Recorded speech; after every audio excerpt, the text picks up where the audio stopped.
Hello every one, എൻ്റെ പേര് Megha. Welcome to my YouTube channel. അപ്പം ഇന്ന് രാവിലെ ഞങ്ങളുടെ ഒരു ക്വൈറ്റ് ബിസി ഡേ ആയിരുന്നു. അപ്പം എണീക്കാനൊക്കെ നല്ല ലേറ്റായി. പക്ഷെ എന്നാലും ലേറ്റായെങ്കിലും മോട്ടിവേഷനൊന്നും വിടാണ്ട് ഇന്ന് ഞാൻ പ്ലാൻ ചെയ്തതായിരുന്നു ഒരു വീഡിയോ എടുക്കണം യൂട്യൂബിലിടാൻ വേണ്ടിയിട്ടെന്ന്. അപ്പോൾ അതിനനുസരിച്ച് ഞാനൊരു വീഡിയോ എടുക്കാനുള്ള ഒരു മോട്ടിവേഷൻ മാത്രം വെച്ചെടുത്തൊരു വീഡിയോ ആണിത്. അതുകൊണ്ട് ഹൊറിസോണ്ടലായിട്ടൊന്നും എടുക്കാൻ പറ്റിയില്ല. അപ്പം ഞങ്ങൾ രാവിലെ എണീച്ച് ഫുഡൊക്കെ കഴിച്ചതിന് ശേഷം ഉള്ളതാട്ടോ ഇത്. ഞങ്ങൾ ക്യാറ്റാണ് മാളുക്കുട്ടി എൻ്റെ അടുത്ത് വന്ന് ഇങ്ങനെ കിടന്നുറങ്ങുന്ന പണിയാണ് മാളുവിന് എപ്പോഴും. അപ്പം മാളു രാവിലെ ഫുഡൊക്കെ കഴിച്ച്, ഞങ്ങൾക്ക് 4 dogs ഉണ്ട്. ഞങ്ങളെ ബേബീസാണ് ഇവരെല്ലാവരും. അപ്പം ഇവരെല്ലാവരും ഫുഡ് കഴിച്ചു, ഞങ്ങളെല്ലാവരും ഫുഡ് കഴിച്ചു. ഇനി ഇവരുടെ ജോലിയെന്ന് വെച്ചാൽ ഉറക്കമാണ്. ഇനി ഞങ്ങളുടെ ജോലി എന്താണെന്നുള്ളത് ഞാൻ കാണിച്ചു തരാം. അപ്പം ഫുള്ളൊന്നും ഷൂട്ട് ചെയ്തിട്ടില്ല. അപ്പോൾ ഞാൻ പറഞ്ഞല്ലോ ലേറ്റായി എണീക്കാമെന്ന്. അപ്പോൾ ലേറ്റായ സ്ഥിതിക്ക് എന്തായാലും പുറത്തിറങ്ങുമ്പോൾ ക്യാപ്പ് വേണം. ഇപ്പം ഭയങ്കര ചൂടാണ്. ഞാൻ സൺസ്ക്രീൻ ഇട്ടിട്ടുണ്ടെങ്കിലും എന്തായാലും ടാനാവും. അപ്പം എന്തായാലും പോയിട്ട് ഇന്നലെ ഇട്ടിരുന്ന തുണികൾ ഇന്നാണ് എടുക്കുന്നത്. വലിയ ഡിസിപ്ലിൻ ഒന്നും ഇല്ലാത്ത കൂട്ടത്തിലാണ് ഞങ്ങൾ. മുന്നത്തെ ദിവസം മറന്നുപോയി. അപ്പം അതുകൊണ്ട് ഇന്ന് പോയി എടുക്കുകയാണ് കേട്ടോ.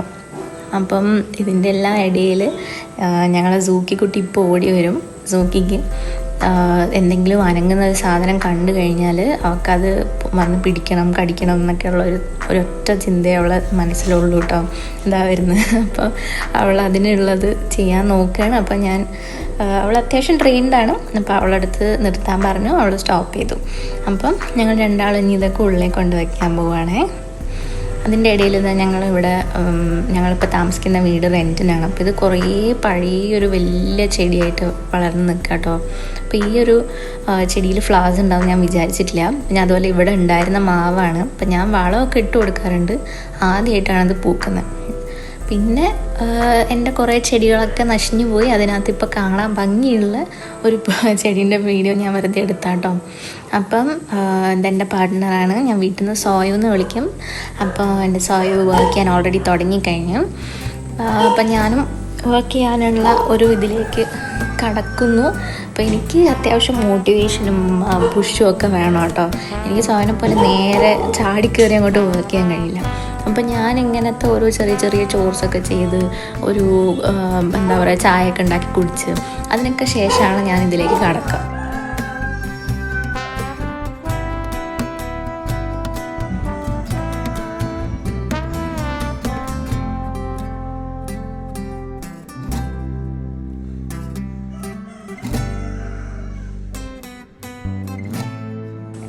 എൻ്റെ കൂടെ എപ്പോഴും വന്ന് കൂട്ടിയിരിക്കുക മാളക്കുട്ടിയാട്ടോ. മാളക്കുട്ടി പുറത്ത് കാഴ്ചയൊക്കെ കണ്ടിരിക്കുന്നത് ഞാൻ വീഡിയോ എടുത്തതാണ്. വർക്കൊക്കെ കഴിഞ്ഞ് ഒരു ചായ കുടിച്ചൊക്കെ കഴിഞ്ഞതിന് ശേഷം ഞാൻ വിളക്ക് കത്തിക്കുന്ന പരിപാടിയിലേക്കാട്ടോ പോണത്. അപ്പോൾ വിളക്ക് കത്തിക്കുക എന്ന് പറഞ്ഞാൽ ഏകദേശം എല്ലാ ദിവസവും ഞാൻ എന്തായാലും ചെയ്യണമെന്ന് വിചാരിക്കുന്ന ഒരു കാര്യമാണ്. എപ്പോഴും ചെയ്യാൻ പറ്റാറില്ലെങ്കിലും മനസ്സുകൊണ്ടെങ്കിലും ഞാൻ പ്രാർത്ഥിക്കും കേട്ടോ എല്ലാ ദിവസവും. എന്താ വെച്ചാൽ ഇത്രയ്ക്കും പീസ് ഓഫ് മൈൻഡ് കിട്ടുന്ന വേറൊരു കാര്യം എനിക്കില്ല. എന്താ വെച്ചാൽ ഇവിടെ വെക്കുന്ന ഓരോ ഫ്ലവേഴ്സും, ദൈവങ്ങൾക്ക് കൊടുക്കുന്ന ഓരോ ഫ്ലവേഴ്സും ഞങ്ങളെ ഗാർഡനിൽ തന്നെ ഉണ്ടായതാണ്. അപ്പം എപ്പോഴും വൈറ്റ് അല്ലെങ്കിൽ പിങ്ക്, റെഡ് ഫ്ലവേഴ്സൊക്കെ എപ്പോഴും ഉണ്ടാകുന്ന രീതിയിലാട്ടോ എനിക്ക് കുറച്ച് ചെടികളൊക്കെ ഞാനിവിടെ മെയിൻറ്റെയിൻ ചെയ്തിട്ടുള്ളത്. കുറേയൊക്കെ നശിഞ്ഞു പോയി. പക്ഷെ എന്നാലും ഉള്ളിൽ വെച്ചിട്ട് ഞാൻ എല്ലാ ദിവസവും ഈവനിങ് ആകുമ്പം കുളിച്ചിട്ട് പോയി പ്ലക്ക് ചെയ്ത് ഇവിടെ കൊണ്ടുവയ്ക്കും. ഇത് നമ്മളെ കുഞ്ഞ് ബേബീസ് വന്ന് എല്ലാവരും കൂടി എൻ്റെ മുകളിലേക്ക് അങ്ങോട്ട് ചാടി വീഴുന്നതാട്ടോ ഇത്. ഇവർക്ക് ഇതന്നെയാണ് പണി. എന്നെ കൈ കിട്ടിക്കഴിഞ്ഞാൽ പിന്നെ ഫുള്ള് ഇതന്നെയാണ് പണി. അപ്പം ഇന്ന് നനയ്ക്കാനൊക്കെ പോകാൻ ലേറ്റായി. അതിനൊക്കെ ശേഷം ഞാനിവിടെ ഇരുന്ന് എന്തെങ്കിലും ഇങ്ങനത്തെ പാട്ടുകളൊക്കെ കേട്ടിരിക്കും കേട്ടോ. ഇത് നല്ലൊരു പാട്ടാണ്. അത് ഇതിൽ ആഡ് ചെയ്യാൻ പറ്റില്ല. പക്ഷേ എന്താ പറയുക, ഇത് അറിയുന്നവർക്ക് അറിയാം. ഓക്കെ, എനിക്കിതിൻ്റെ പേര് കറക്റ്റ് ഓർമ്മ കിട്ടുന്നില്ല. ഞാൻ എല്ലാ ദിവസവും കേൾക്കുന്നതാണെങ്കിലും ഓർമ്മ കിട്ടുന്നില്ല. ഇതെല്ലാം കഴിഞ്ഞ് എൻ്റെ ഒരു ആസ്വാദനമാണ് കേട്ടോ അത്. ഒരു രാത്രിയായി ഞാൻ ബോഡി ലോഷനൊക്കെ തേച്ച് ഈ പാട്ടൊക്കെ കേട്ട് എൻജോയ് ചെയ്ത് ഞാൻ ഇന്നത്തേക്കുള്ള ഒരു ഈവനിങ് വരെയുള്ള ടൈം എൻ്റെ കഴിഞ്ഞു കേട്ടോ.